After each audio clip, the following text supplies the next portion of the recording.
24번입니다. 연결되어 있는데 스트레스가 쌓이는 겁니다. 그게 이제 디지털 시대에 아이들이 갖는 어려움이에요. 이 내용이 이해가 되죠.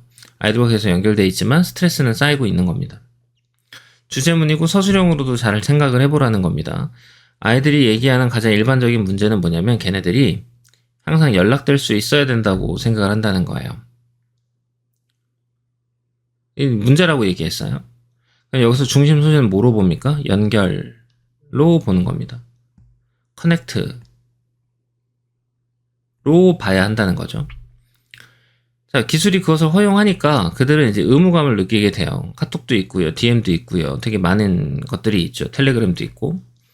그러면 우리 대부분이 공감하는 것은 쉽다는 겁니다.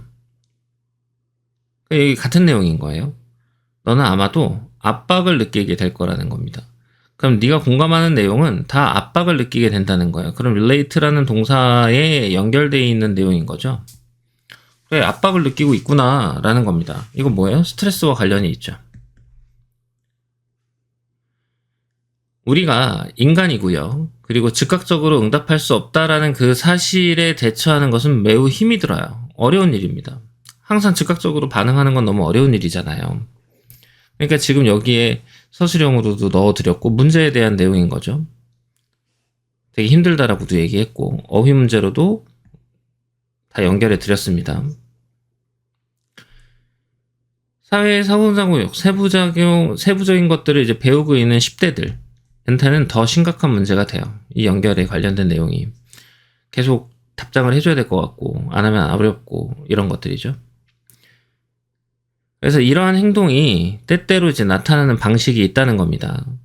너의 아이가 친구한테 문자 메시지 보내요. 바로 답장을 안 합니다. 그럼 너는 이제 네가 이 아이가 더 이상 내 친구가 되고 싶어 하지 않는구나 라고 생각하는 건 되게 쉬운 일이 된다는 거죠.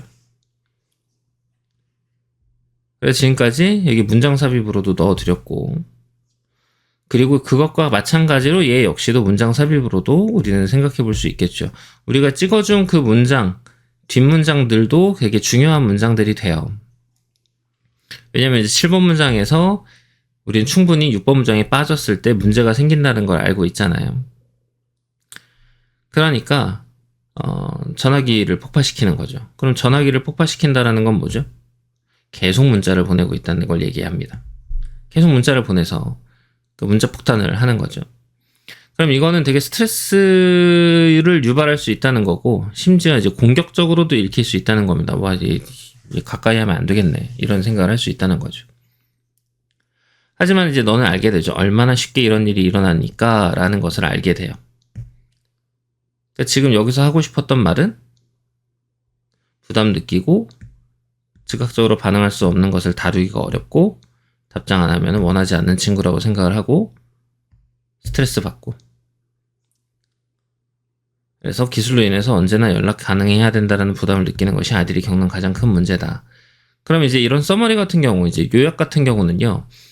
여러분들이 이제 이런 식으로 한 문장으로 쓸 수 있어야 되는데 이렇게 한 문장으로 계속 쓰려면 정말 반복해서 보는 거 말고는 사실 쓸 수가 없잖아요. 그럼 내가 이런 지문을 딱 봤을 때 한 문장으로 요약이 되게 가능한 사람이다 라고 하면 상관이 없는데 만약 이럴 걸 내가 봤는데도 요약이 가능하지 않은 사람이다. 그럼 이건 어디서부터 온 결과물입니까? 여러분들이 고등학교 1학년 때까지 얼마나 책을 많이 읽었는가 여기에 영향을 받는단 말이에요. 하지만 이건 역시도 우리가 극복을 해낼 수가 있죠.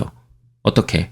지금 이렇게 지문을 보면서 선생님의 수업을 들으면서 그 다음에 이제 요약문을 계속 반복적으로 읽는 겁니다. 되게 단순해요. 공부를 한다라는 건. 그러니까 어려운 일은 아니라고 생각을 꼭 해줘야 된다는 거죠. 꼭 기억하십시오.